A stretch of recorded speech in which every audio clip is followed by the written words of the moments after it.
नमस्कार, TV 27 news में आपका स्वागत है। मैं हूं आपके साथ आलोक द्विवेदी। महाराष्ट्र में आज नामांकन का आखिरी दिन था, लेकिन चाहे विपक्षी गठबंधन महाविकास आघाड़ी हो या सत्तारूढ़ महायुति, दोनों गठबंधनों के बीच सीट बंटवारे का विवाद आखिरी वक्त तक उलझा रहा। महाविकास आघाड़ी में तीनों पार्टियां कांग्रेस, शरद पवार की एनसीपी और उद्धव ठाकरे की शिवसेना के बीच कई दौर की बातचीत के बाद 85-85 सीटों पर सहमति बनी थी, लेकिन बाकी बची 33 सीटों के लिए पर्दे के पीछे जमकर मोलभाव हुआ और तीनों पार्टियां रुक रुक कर अपनी लिस्ट जारी करती रहीं। शरद पवार ने 5 सूची जारी करते हुए 88 उम्मीदवार उतार दिए हैं, जबकि कांग्रेस लगभग 105 सीटों पर उम्मीदवार उतार चुकी है। शिवसेना यूबीटी ने भी करीब 90 सीटों पर उम्मीदवार घोषित कर दिए हैं। इस जल्दबाजी में तीनों दलों की वास्तविक सीटों की तस्वीर क्लियर नहीं हो पाई है। हालांकि ये जरूर तय है कि कुछ सीटों पर फ्रेंडली फाइट होने के आसार हैं, जिसमें पंढरपुर में कांग्रेस और शरद पवार की एनसीपी एक दूसरे के आमने सामने हैं, तो सोलापुर साउथ सीट पर कांग्रेस और शिवसेना यूबीटी की फ्रेंडली फाइट दिख रही है। इसी तरह महायुति में भी उहापोह की स्थिति है। यहाँ पर शिंदे की शिवसेना, बीजेपी और अजीत पवार की एनसीपी में आखिरी वक्त तक कुछ सीटों पर पेंच फंसा रहा है। एमएनएस सुप्रीमो राज ठाकरे के बेटे अमित ठाकरे के लिए बीजेपी माहिम सीट छोड़ना चाहती थी, लेकिन वहां से शिवसेना शिंदे अपना उम्मीदवार नहीं हटा रही है। उसी तरह बीजेपी ने एनसीपी से पूर्व मंत्री नवाब मलिक को टिकट देने से मना किया था, फिर भी अजीत पवार ने उन्हें सपा नेता अबू आजमी के सामने शिवाजी मान खुर्द से टिकट दे दिया। इसके अलावा बीजेपी प्रवक्ता शाइना एलसी और केंद्रीय मंत्री नारायण राणे के बेटे नीतीश राणे शिवसेना शिंदे से चुनाव लड़ रहे हैं। ये पार्टियां अंदरूनी बगावत से भी जूझ रही हैं। बीजेपी के पूर्व सांसद गोपाल शेट्टी, बीजेपी प्रवक्ता अतुल शाह, कांग्रेस प्रवक्ता राकेश शेट्टी, एनसीपी के दिग्गज छगन भुजबल के भतीजे समीर भुजबल जैसे लोग निर्दलीय चुनाव मैदान में उतर गए हैं। मतलब महाराष्ट्र में चुनाव का मैदान सजा हुआ है, लेकिन मुकाबले में उतरने से पहले दोनों गठबंधन अभी तक अपने योद्धा ही तय करते रहे। अब तक चुनाव के मुद्दे और सीएम के उम्मीदवार से भी पर्दा नहीं हटा है। आज हम महाराष्ट्र की इसी उलझी हुई सियासत पर बातचीत करेंगे और बातचीत में हमारे साथ तमाम खास मेहमान भी जुड़ेंगे।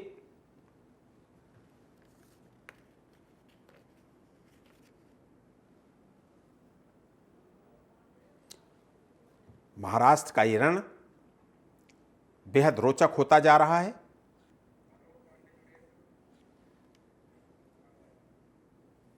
तो हमारे साथ दो खास मेहमान, आलोक पांडे जी पॉलिटिकल एनालिस्ट, वो जुड़ गए हैं हमारे साथ। सुशील वकील जी वरिष्ठ पत्रकार, वो भी जुड़ गए हैं। आलोक जी और सुशील जी, आपका बहुत बहुत स्वागत करता हूं चर्चा में शामिल होने के लिए। धन्यवाद। आलोक जी, आपको मेरी आवाज आ रही है? जी आ रही है। आलोक जी, आपका विश्लेषण बहुत सटीक बैठता रहा है। हरियाणा और जम्मू कश्मीर में हमने देखा आपका विश्लेषण। महाराष्ट्र और झारखंड में क्या होने जा रहा है?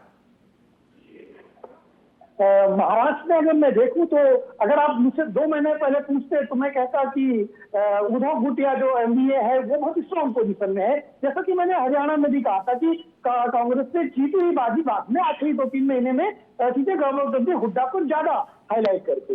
इसी तरह मुझे ऐसा लगता है कि महाराष्ट्र में जो 2 महीने 3 महीने पहले की स्थिति थी उसमें एमडीए आगे थी और भारतीय जनता पार्टी का जो है गठबंधन था वो कहीं न कहीं पर थोड़ा सा पीछे दिखाई दे रहा था। लेकिन अगर आज की बात को हम अगर देखें तो फिर मुझे ऐसा लगता है कि जो महाविकास आघाड़ी है वो अपनी अंदरूनी जो लड़ाई, हालांकि लड़ाई दोनों दलों में है, लेकिन मुझे ऐसा लगता है एनडीए में जो डिस्प्यूट है वो थोड़ा सा भारतीय जनता पार्टी वाले गुट से थोड़ा सा ज्यादा है, थोड़ा सा एडवांस है, थोड़ा सा प्रो है।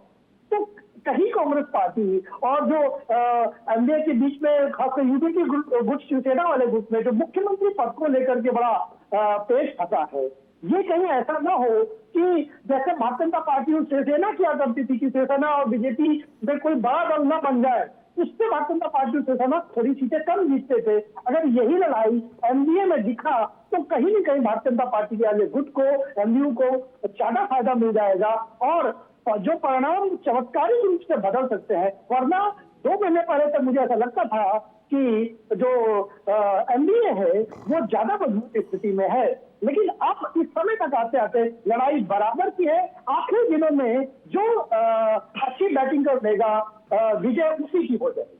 जी बिल्कुल ठीक।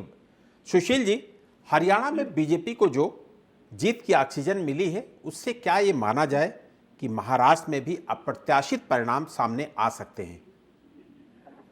ये आलोक जी, ये आपका कहना सही है कि जो पहले कांग्रेस का राहुल गांधी जी से जो बड़े जोश शोर से वो कर रही है, भाषण दे रहे थे या ललकार रहे थे बीजेपी को, मोदी जी को, हरियाणा की वजह से अब जो उनके तेवर है बहुत कमजोर पड़े हुए हैं।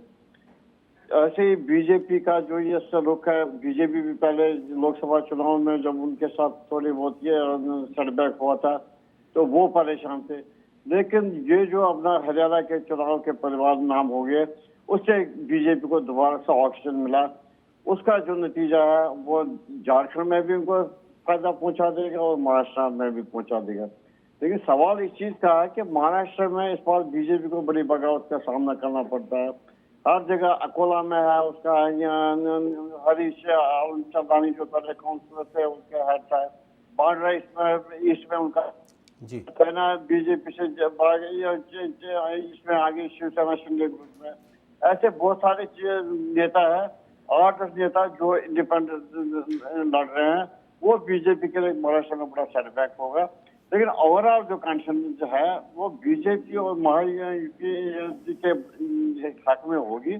थोड़ा बहुत उनका उससे पल्ला भारी रहेगा, लेकिन ओवरऑल जो है भाई अभी तो 1-2 दिन 4 तारीख का पता चलेगा कौन विड्रा करेगा। जो बागी कैंडिडेट में अपना कैंडिडेट बढ़ा उनमें कौन कौन सा विड्रा करेगा, उससे पता चलेगा कि महाराष्ट्र की पोजीशन क्या रहेगी। अभी कांग्रेस का भी अब 5 बज गए मेरे ख्याल से, अब तो फैसला होना चाहिए कि अभी 23 सीटों पर उनका चल रहा है मसला कि कौन कहाँ से लड़ेगा।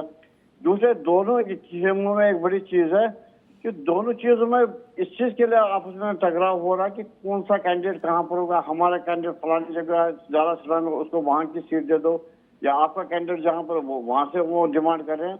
उस वजह से थोड़ा लग रहा है कि दोनों पार्टी में अभी खिंचाव चल रहा है। अभी 5 बज तो गए, अब पता चलेगा कि और जो ये 2823 सीटें जो रुकी हुई थी इनमें आपस में मतभेद चल रहा था, उसका फैसला कैसे हो गया, एमिकेबली सॉल्व हो गया आपस में। यहाँ चले, हालांकि पिछली बार भी अमित शाह जी के घर में भी 2-3 राउंड चल रहे, दिल्ली में भी राउंड चले, फिर महाराष्ट्र में भी चले।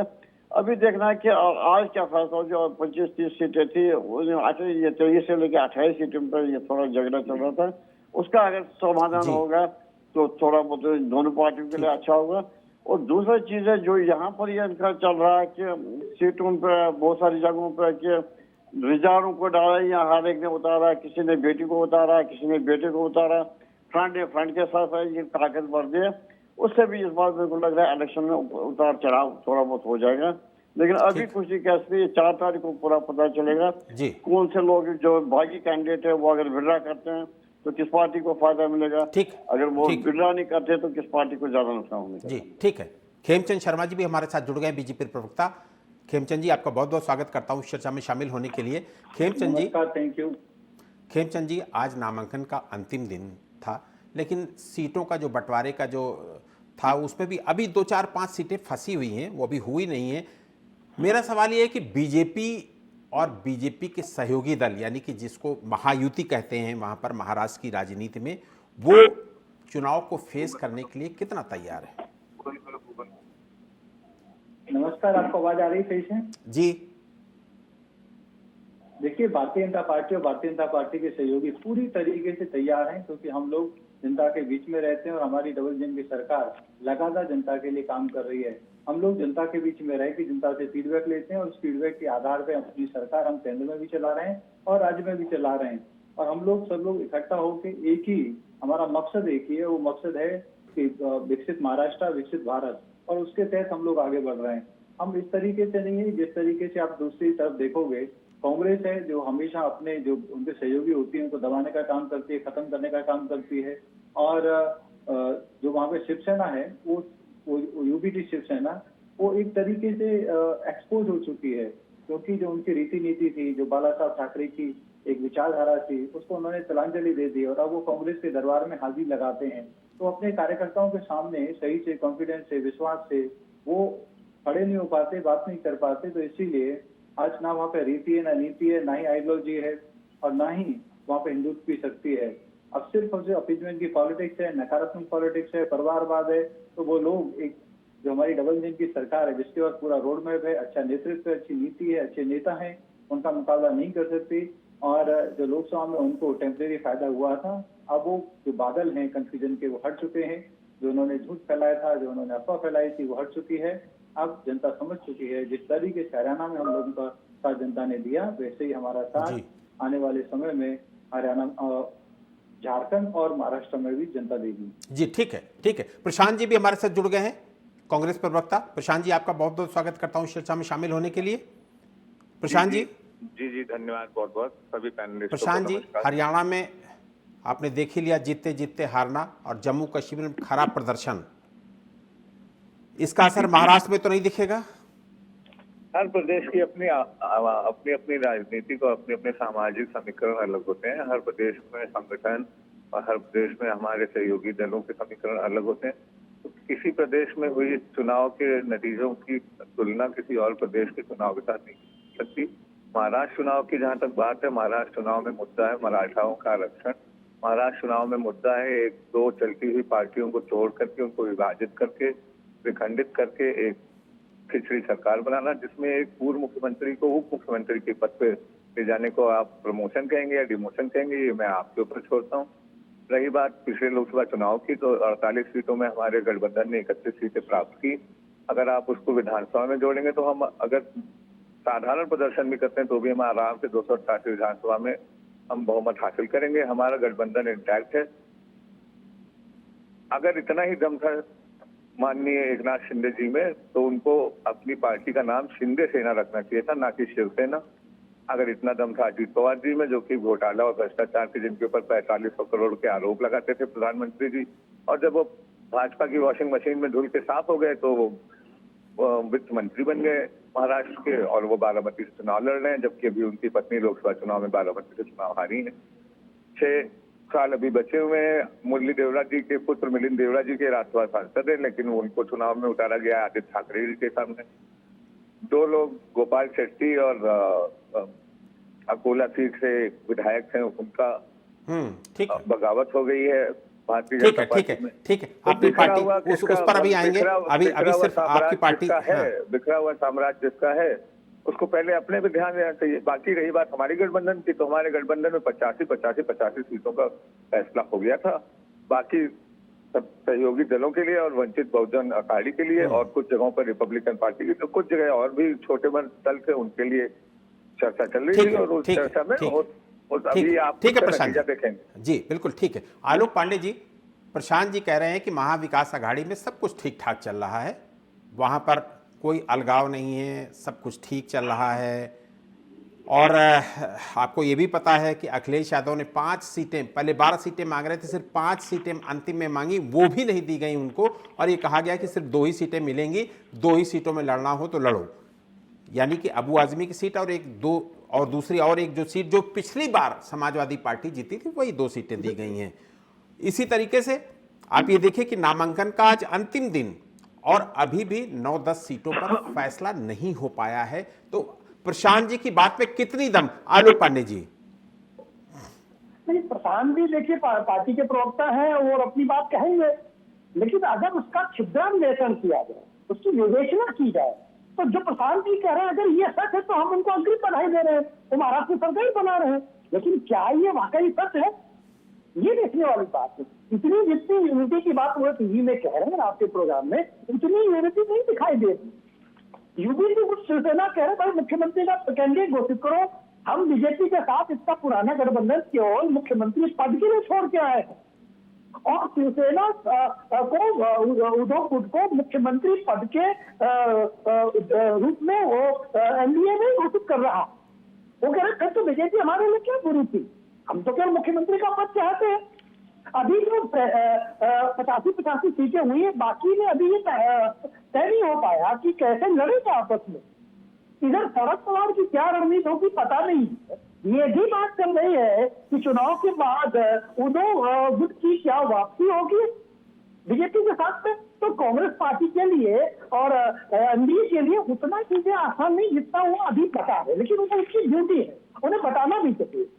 अभी जो महाराष्ट्र में ये एक सीनेट बिल्डिंग हो रही है, उस सीनेट बिल्डिंग में एमवीए में वो यूनिटी नहीं दिखाई दे रही है जो पिछले 60 दिन 70 दिन पहले दिखाई दे रही थी। ये अंतर कला दोनों गुटों में है, लेकिन ये अंतर कला एमवीए में थोड़ी सी ज्यादा है, खासकर मुख्यमंत्री पद को लेकर, क्योंकि यूपीटी गुट आया ही इसी बात को लेकर के है। तो एमवीए थोड़ा सा अपना मुख्यमंत्री कैंडिडेट घोषित करे, अपनी यूनिटी को थोड़ा जो वो कह रहे हैं टीवी में, वो वाकई जनता के मन में अगर वो ले जा पाए तो फिर जो 60-70 दिन पहले उनकी एक एड थी, वो एड जो कम हो रही है, क्योंकि हरियाणा में मैं बार बार कह रहा था और कांग्रेसी नहीं माने, मुझे मैं उनसे कह रहा था कि सर आपकी जो एज है वो नीचे जा रही है। भारतीय जनता पार्टी बहुत छोटे लेवल पर दलित बस्तियों में जाकर के 2-4 लोगों का ग्रुप बना करके वो वोट ले रही है। आप मीडिया में हाई फाइनेंस किए, यही बात मैं फिर कह रहा हूँ, एमडीए अगर जीतना चाहती है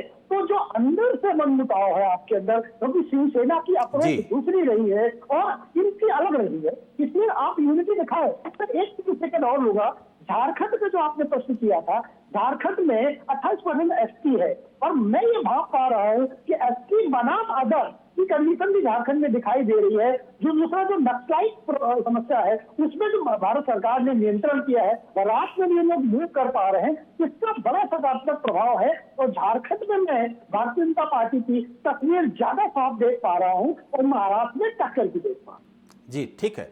सुशील जी, हरियाणा में हम लोगों ने देखा कि कांग्रेस ने अपने बार बार बातचीत होने के बाद भी आम आदमी पार्टी को इग्नोर किया, उनके साथ गठबंधन नहीं किया। समाजवादी पार्टी 1 या 2 सीटें ही मांग रही थी, उसको भी इग्नोर कर दिया गया, उसको भी 1 या 2 सीटें भी नहीं दी गई और उसकी परिणति ये हुई कि कांग्रेस जीतते जीतते बाजी हार गई। इतना क्लोज कंटेस्ट था कि अगर 1-2% वोट कांग्रेस के साथ खड़ा होता तो निश्चित रूप से वहां की तस्वीर बदली हुई नजर आती।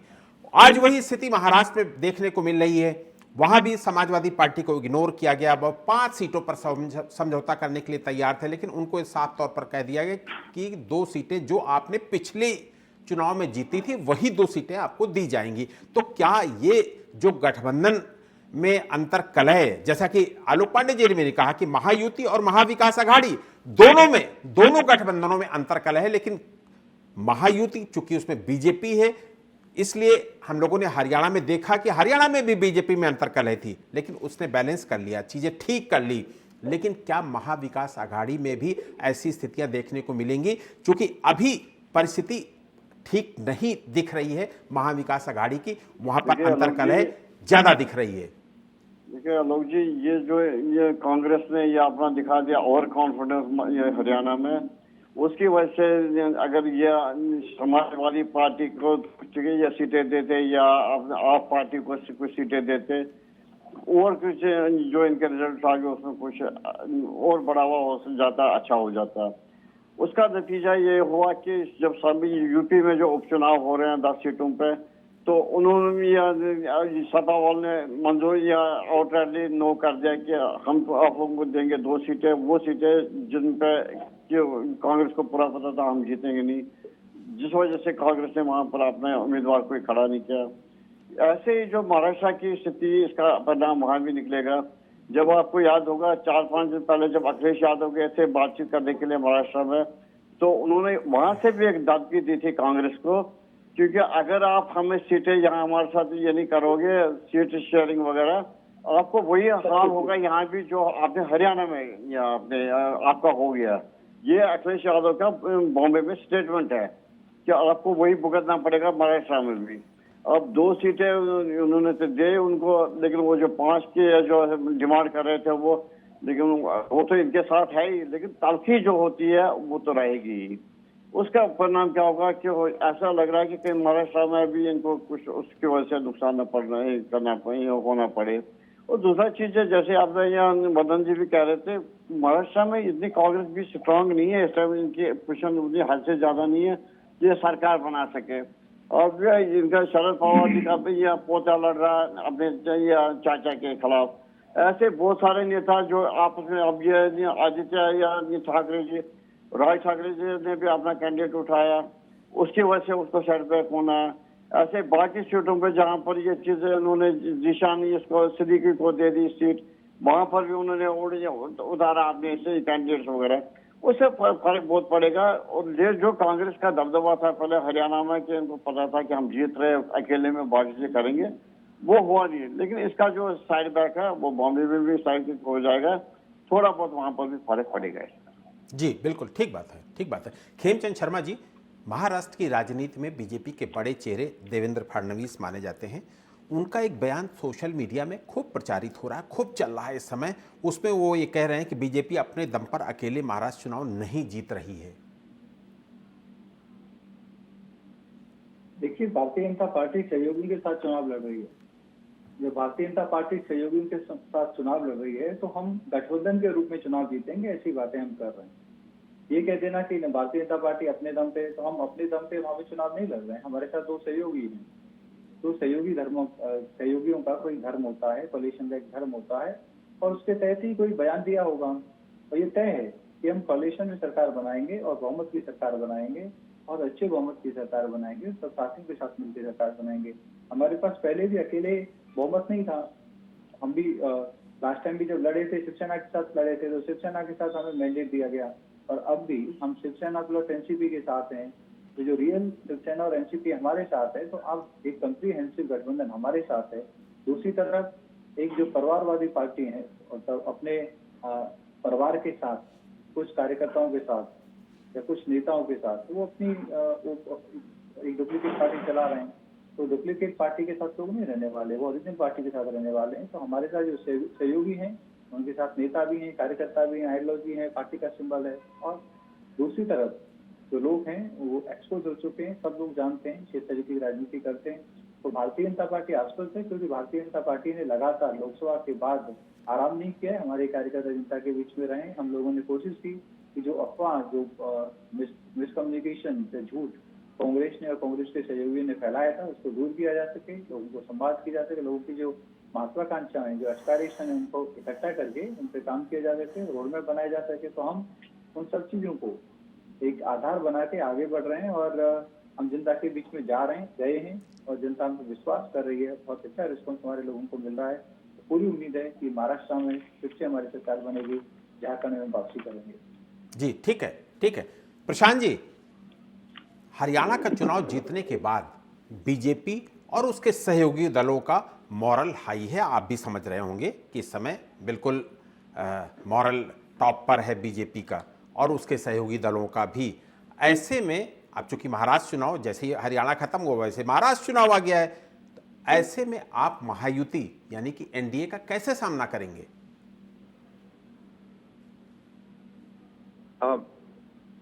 मैं अभी बहुत ध्यान से सुन रहा था। मैं 2-3 मुझे पॉइंट सकते हैं, कृपया मुझे थोड़ा समय दें।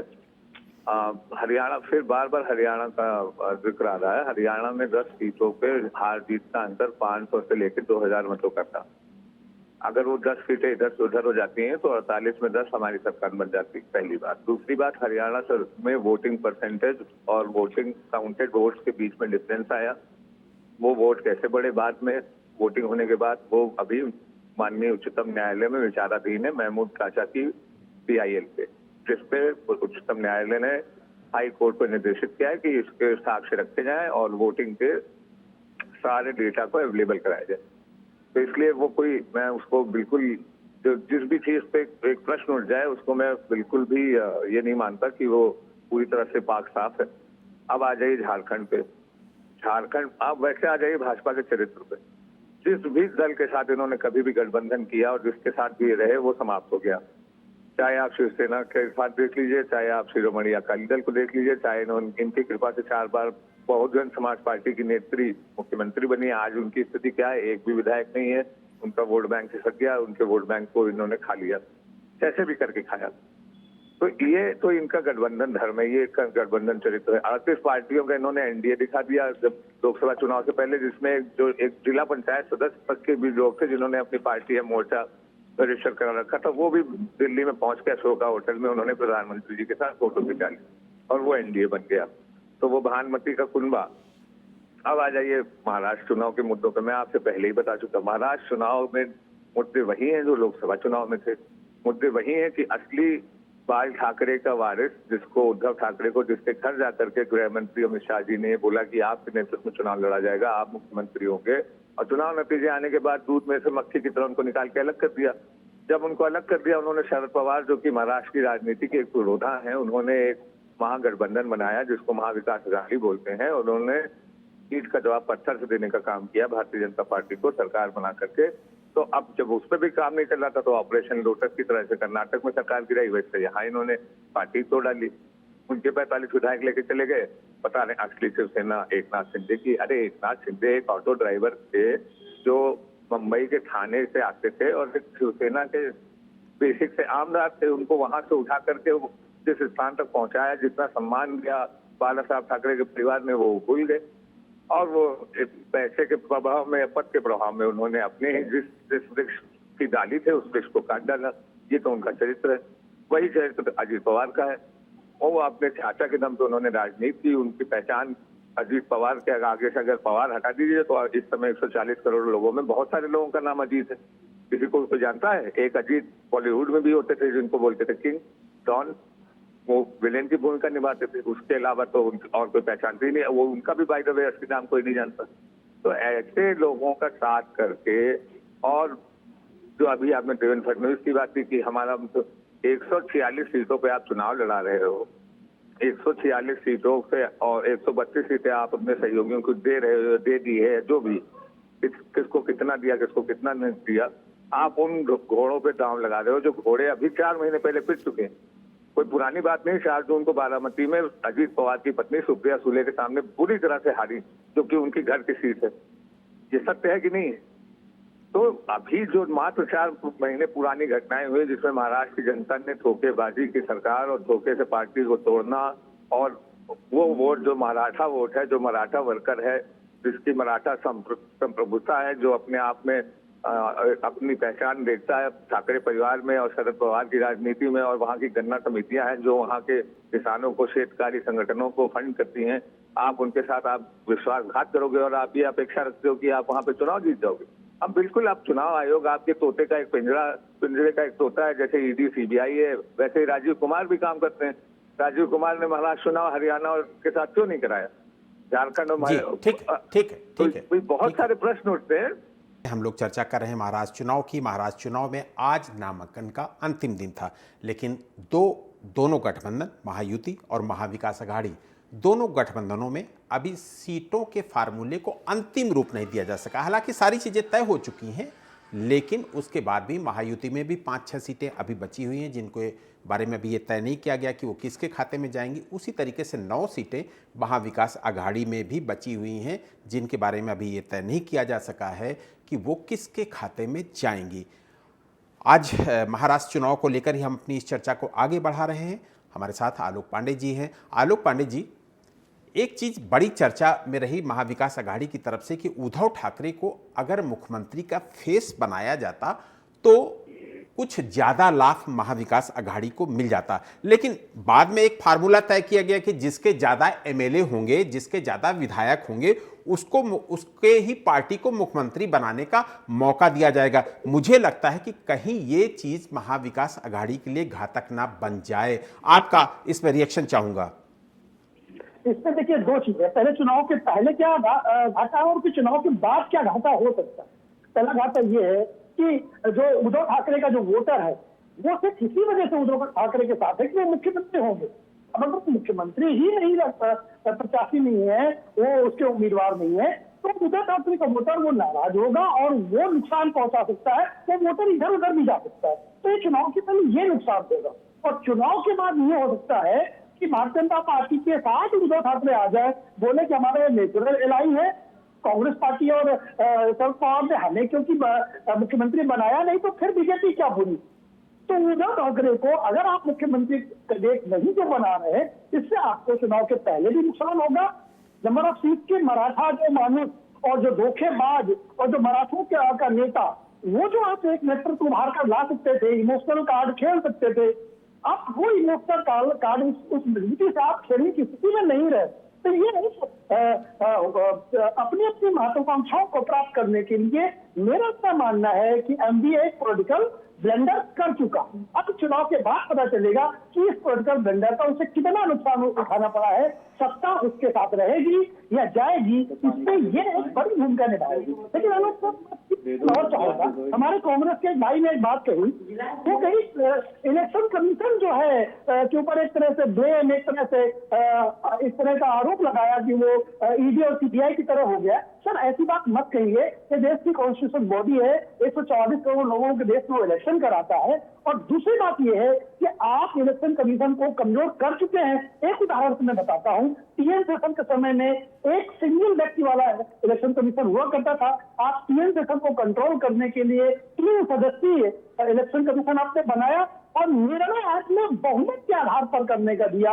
और इस तरह से आपने इलेक्शन कमीशन की शक्ति को कमजोर करने का प्रयास कर चुके हैं। इसमें जो काम आप कर चुके हैं उसको लेकर के इस तरह का ब्लेम करना, ये कॉन्स्टिट्यूशनल बॉडीज के लिए ठीक नहीं है। और कम से कम जब तक अभी मामला हाई कोर्ट में है तब तक तो बिल्कुल ठीक नहीं है। रह बात परसेंट आना वोट से, तो हिमाचल में आज आधे % से ही जीते थे। जी ठीक है।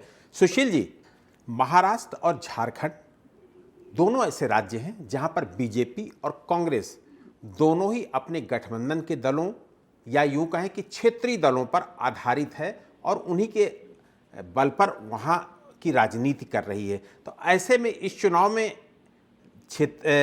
खासतौर पर राष्ट्रीय मुद्दे और राष्ट्रीय नेताओं का क्या रोल रहेगा? देखिए, अगर माना जाए तो लोग आजकल समझदार है कि हर एक को पता है कि अगर महाराष्ट्र में भी अपना महायुति पे पार्टी आती है तो डबल इंजन सरकार होगी, उसके काफी फायदे हैं। अब यहाँ दिल्ली का देख लीजिए, जैसे केजरीवाल जी या आतिश जी मुख्यमंत्री रोज सड़कों पे होती कि सरकार काम नहीं करने देती, वो नहीं देती, वो चीज का फायदा बीजेपी को थोड़ा बहुत मिल जाएगा वहां पर। अब जब भी आप देख लीजिए डिफरेंस क्या चीज है कांग्रेस और इसमें बीजेपी में। अब कांग्रेस में देख लीजिए जो महाविकास आघाड़ी के साथ ये है, आप इनके साथ जो मेन पार्टनर से या शिवसेना अपना उद्धव ठाकरे जी या एनसीपी शरद पवार जी, दोनों में आपस में वो डायनास्टी का या डिस्प्यूट चल रहा है और फैमिली डिस्प्यूट भी चल रहा है। और फिर कैंडिडेट्स का जो है एक दूसरे का या टांगे खींच रहे हैं। अब से यहाँ उठ गया इसका या अजीत पवार उठ गया अपना बारामती से, तो शरद पवार ने अपना पोता उसके खिलाफ लगा दिया। ऐसे जैसे शिवसेना उद्धव में जहाँ पे उसके कैंडिडेट आते हैं तो राज ठाकरे जी अपने कैंडिडेट को खड़ा करता है, डायरेक्टली नहीं करता लेकिन इनडायरेक्टली उनको सपोर्ट करता है। इन चीजों की वजह से बीजेपी को थोड़ा प्लस पॉइंट है क्योंकि उनके जो मेन अलायंसेस दो है यहाँ पर, अपना शिवसेना शिंदे जी का है और दूसरा भी है, वो थोड़ा उनको स्ट्रांग पॉइंट जाता है कि कांग्रेस उनके साथ नहीं कंपेटेबल नहीं है जितना बीजेपी अपनी अलायंस के साथ है। आप देख लीजिए कल बिहार में भी नीतीश कुमार जी का जो बीजेपी के नेता मिले तो उन्होंने कहा कि अगला जो इलेक्शन होगा उसका जो हमारा मुख्य चेहरा होगा नीतीश कुमार जी होगा। कि मतलब बीजेपी चाहती है कि जो उनके साथ काम कर रहे हैं या बाकी से कर रहे हैं उनको यह मौका दे और उनको भी परखने का मौका मिले ताकि बीजेपी के साथ वो डट के रहे। कांग्रेस पे वो बात नहीं है। अब देख लीजिए जिसने यह उद्धव ठाकरे जी ने कोशिश की थी कि पहले वो मुख्यमंत्री का कैंडिडेट कोई सामने लाएंगे अपना महायुति वाले तो हम भी यहाँ से डिक्लेयर करेंगे। उसका मतलब था अगर उसके बराबर का कोई चेहरा हो, मराठी चेहरा हो, वो अपना उसका क्लेम करता है कि इसके खिलाफ जी मैं ही लड़ सकता हूँ, उसका वो हुआ नहीं। ये चीज जो इनको पहले से यह होना चाहता फैसला कि मुख्यमंत्री का चेहरा है कि आपस में बातचीत करके कौन किसकी पॉसिबिलिटी है। आप देखिए अगर कभी बाई चांस इनकी सरकार भी आएगी, अघाड़ी सरकार आएगी, अब ये पहले इनकी सरकार बनेगी लेकिन आपस में ये टूट फूट पड़ेंगे। तो इक्वल जो हमेशा जहाँ पर इक्वल होता है, किसी का 102 सीटें है, किसी का 85, किसी का 82, इसमें जो रहेगा ऑलमोस्ट अगर आगे चलेगी कि महाराष्ट्र का पॉलिटिक्स ऐसा है कि हर एक पार्टी का कहीं न कहीं पर जोर है। ये चीज की एक ही जैसे ये शरद पवार जी का वहाँ बारामती साइड से है, किसी का या अपना विदर्भा में है, किसी का मराठवाड़ा में है या नॉर्थ महाराष्ट्र में है, हर एक पार्टी का अपना अपना जोर है। अगर ऐसी स्थिति बन गई कांग्रेस या और ये जो एनसीपी शरद पवार वगैरह है और या अपना उद्धव ठाकरे जी आपस में बड़ा करार हो जाएगा कि कौन ये मुख्यमंत्री पद बनेगा, पद पे बैठेगा, उस टाइम बड़ा संकट हो जाएगा इनके लिए दोबारा से। वही चीज झारखंड में है। झारखंड में तो बीजेपी लड़ रही है, ऑल असम स्टूडेंट्स या ऑल झारखंड स्टूडेंट्स यूनियन के जो उनको 15 सीटें शायद दे दी है, उनके साथ और जेडीयू का 1-2 सीटें है, और दूसरा जनशक्ति पार्टी, लोक जनशक्ति पार्टी को भी 1-2 दिया। हो सकता है उसको फायदा मिलेगा, क्योंकि उनका वहाँ पर बैक लोकल इश्यूज पे थोड़ा बहुत होल्ड है, उसका फायदा बीजेपी उठा सकती है। जी ठीक है, जो कांग्रेस को उतना नहीं मिलना है। जी ठीक है। खेमचंद शर्मा जी, चुनाव बाद महाराष्ट्र में बीजेपी का मुख्यमंत्री हो, क्या इस पर पार्टी में कभी कोई चर्चा होती है, या फिर महाराष्ट्र का मैदान अपने सहयोगी दलों या क्षेत्रीय दलों के लिए ही छोड़ने का फैसला फाइनल है? देखिए, ये सारी चीजें हमारी जो पार्टी की जो कोर कमेटी है, पार्लियामेंट बोर्ड है, वो मैंने खेमचंद जी पूछा ही यही कि पार्टी कार्यकर्ताओं के बीच क्या चर्चा होती है। पार्टी नेताओं की बात ही नहीं की मैंने, इसीलिए कि क्या। देखिए, कार्यकर्ताओं का भाव तो हमेशा रहता है। हर एक पार्टी के कार्यकर्ता का भाव रहता है कि भाई हमारा मुख्यमंत्री बने, हमारी सरकार बने, हम खुद से जीत जाएं, हम अकेले जीत जाएं। लेकिन रियलिटी जो है, हम उसको एक्सेप्ट करना पड़ता है। और जब हम गठबंधन में हैं, जब हम पार्टनरशिप में हैं, तो सभी पार्टनर का मान सम्मान करते हुए, गठबंधन धर्म का मान सम्मान करते हुए हम लोग आगे बढ़ते हैं। और हमें कार्यकर्ताओं को भी यही सिखाया जाता है। रही बात राजनीति में जब बैठते हैं तो सब तरीके की बातें होती हैं, और ऑब्वियसली हर एक पार्टी के कार्यकर्ता, सिर्फ हमारी पार्टी के कार्यकर्ता नहीं, आप अगर शिवसेना का देखेंगे या एनसीपी के कार्यकर्ता भी देखेंगे जो हमारे पार्टनर हैं, शायद उनके कार्यकर्ता भी ऐसा सोचते हों कि भाई हमारा मुख्यमंत्री बनना चाहिए, और इसमें कोई बुराई नहीं है, क्योंकि ये तो सभी कार्यकर्ताओं का हक भी है, एक स्वाभाविक भी है। लेकिन हमारी जो पार्टी है तो कंबाइंड डिसीजन लेती है। हम डेमोक्रेटिक पार्टी, हम फीडबैक लेते हैं, हमारे कार्यकर्ताओं से फीडबैक लेते हैं, सहयोगी से भी लेते हैं, और रियलिटी को देखते हैं, और उसके हिसाब से हम लोग आगे बढ़ते हैं। और हम सब अपने आप को चौकीदार समझते हैं, सेवक समझते हैं, ट्रस्टी समझते हैं, तो कोई डेस्परेशन नहीं है। जो जिम्मेदारी, जो पावर हमारे पास है, उसको हम सेवा के लिए उपयोग करते हैं, और सेवा के लिए ज्यादा से ज्यादा उपयोग करने का प्रयास करते हैं। जब हम सेवा के लिए उपयोग कर रहे हैं तो उसमें कोई अहम नहीं है, कोई अहंकार नहीं है, कोई लोभ नहीं है, कोई लालच नहीं है।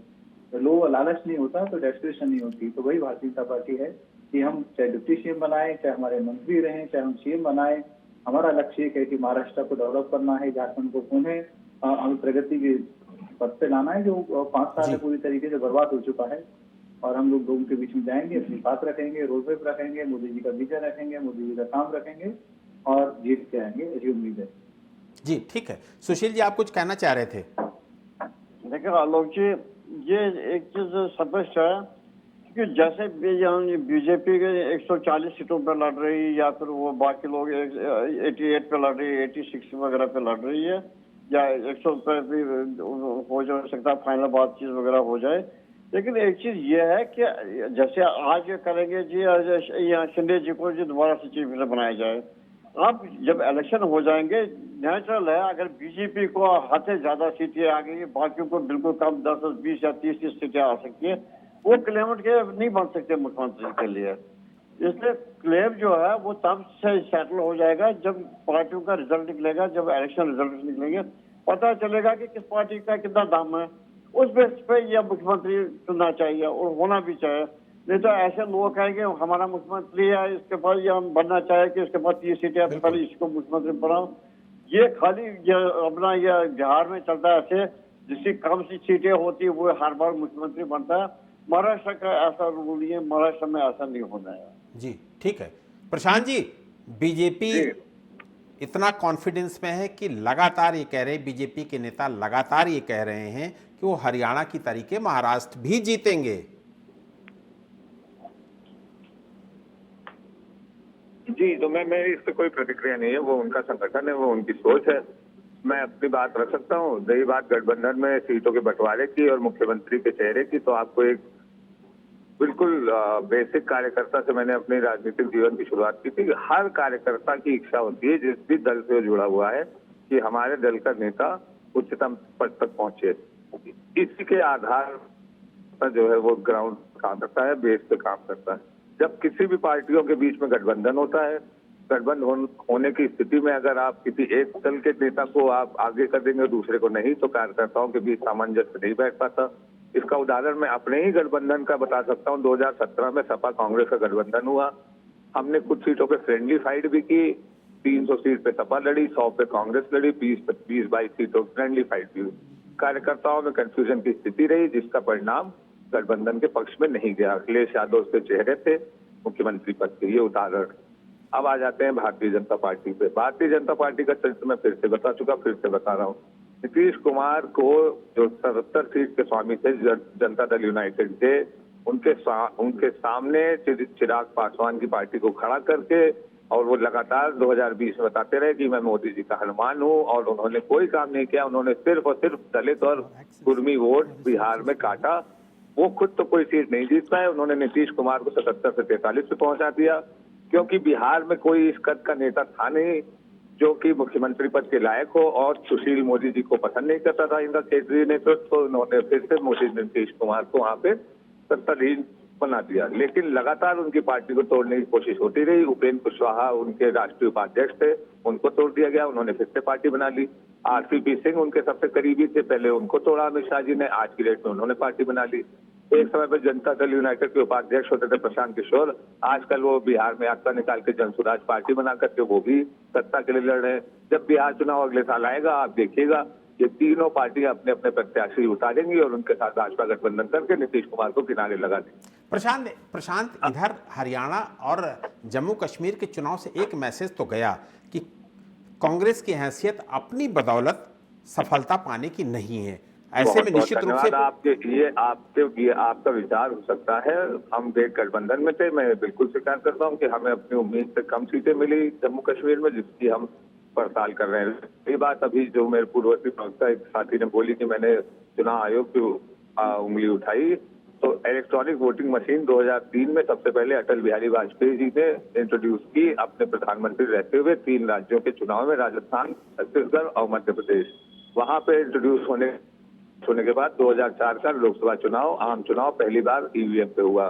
वो चुनाव में एनडीए को बहुमत नहीं मिला। 2009 में कांग्रेस को फिर से बहुमत मिला, 209 सीटें, 206 सीटें आई। मनमोहन सिंह प्रधानमंत्री पद का चेहरा नहीं थे। जो 206 सीटें आई, उस समय के प्रधानमंत्री पद के चेहरे इनके आज के मार्गदर्शक मंडल के पूर्वोधा बीज पितामह श्री लाल कृष्ण आडवाणी जी, रवि शंकर प्रसाद जी के साथ एक पूरा प्रतिनिधिमंडल लेकर चुनाव आयोग गए, फिर सुप्रीम कोर्ट गए कि ये मशीन खराब है, इसकी प्रक्रिया खराब है, और उस पर पूरी कानूनी कार्रवाई चली।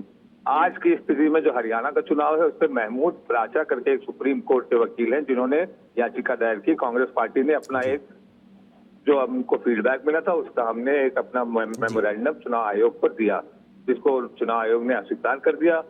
जो लोकतांत्रिक प्रक्रिया है, चुनाव आयोग का अधिकार है, उन्होंने अस्वीकार कर दिया, हमको बात स्वीकार है।